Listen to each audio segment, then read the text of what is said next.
हज़ारों हज़ार बच्चे को एक क्लासरूम में बैठाकर भीड़ लगाने को आप कोचिंग कहते हैं ना, तो ये कोचिंग नहीं है, बेवकूफ़ बनाना है। आप कहते हैं कि 1000, 10,000, 5,000 बच्चे आप एक क्लासरूम में भर के और उसके बाद कहते हैं कि फ़ीस सस्ती कर दिए, तो ये सस्ती फ़ीस थोड़ी है, ये तो और महंगी फ़ीस हो गई बच्चों के लिए, ठीक है, क्योंकि उसका टाइम वेस्ट हो गया वहाँ पे, ठीक है।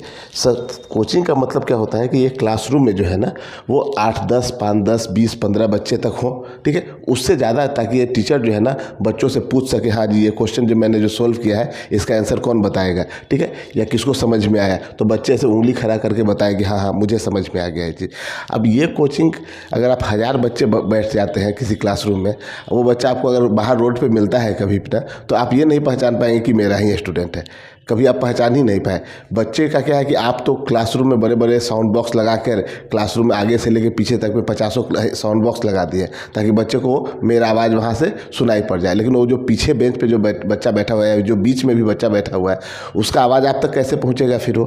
ठीक है, उसके जो डाउट होंगे वो कैसे पूछेगा आपसे वो। तो बच्चे क्लास में डाउट नहीं पूछ पाते, तो फिर कोचिंग का मतलब क्या रह गया। कोचिंग का मतलब क्या है ना कि बच्चा एक एक बच्चा जो है ना अपने डाउट को क्लियर, क्योंकि कोचिंग जो बच्चा क्यों कर रहा है, क्योंकि उसको स्कूल में कॉलेज में जो पढ़ाई कर रहा है उसमें उसको दिक्कत आ रही है, तो उसको ऐसा लगता है कि नहीं हमको इंडिविजुअली कोई टीचर जो है ना इस चीज़ को समझा देता है जो समझ में नहीं आ रहा है। हर तरीके के बच्चे होते हैं वहाँ पे, हर तरह के, कुछ बच्चे हैं जो अच्छे हैं पढ़ने में, कुछ थोड़े कमज़ोर हैं, तो सबके डाउट आप वहाँ पे क्लासरूम में ले सकते हैं। ये तभी पॉसिबल है जब 10-15, अगर इवन 50 से 100 बच्चे भी हैं ना किसी क्लासरूम में, तो आपको पढ़ाया नहीं जा रहा है, केवल बेवकूफ़ बनाया जा रहा है वहाँ पे, ठीक है। तो इन सब चीज़ों से बचना चाहिए लोगों को, ठीक है। ये नहीं कि हम इतनी भीड़ और लोग उसी में वाहवाही लूटे हुए हैं कि हम तो सस्ती फीस पे पढ़ा रहे हैं। सस्ती फीस महंगी फीस कुछ नहीं होते, टाइम ज़्यादा इंपॉर्टेंट है ना। अगर कोई बच्चा 2 लाख रुपया भी फीस देके पढ़ रहा है कहीं पे, और वहाँ पे अगर 100 बच्चे का बैच है तो उसको कोई फ़ायदा नहीं, लेकिन अगर वही बच्चा 20 बच्चे का बैच है ना, तो वो 2 लाख रुपया जो भी उसका खर्च हो रहा हो ना, वो जब जॉब करेगा ना तो आराम से 1-2 महीने में उसको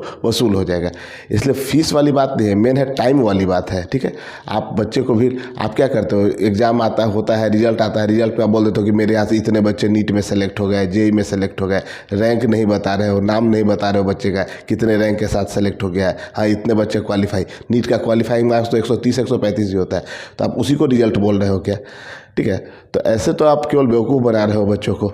ठीक है ना। तो कोचिंग का मतलब होता है 10 से 15, 20 बच्चे, ठीक है, और उतना ही 10-15 बच्चे का ही पर बैच का 10-15 बच्चे का ही आप फीस जो है ना वो टीचर को देते हो, बाकी जो है ना वो आप दबा के रख लेते हो उतना पैसा, ठीक है। इसलिए आप करोड़पति बने जा रहे हो। जो कोचिंग के मालिक हैं, जो करोड़पति बने हुए हैं, वो कैसे बने हुए हैं, इसीलिए कि वहाँ से जो 10% जो है, ठीक है, 100 बच्चों का बैच है, 10 बच्चों का वो टीचर को देते हैं, 90 बच्चे का पैसा वो खुद दबा के रखते हैं। तो एक्चुअल में क्या है कि वो 10 बच्चे ही 15 बच्चे 20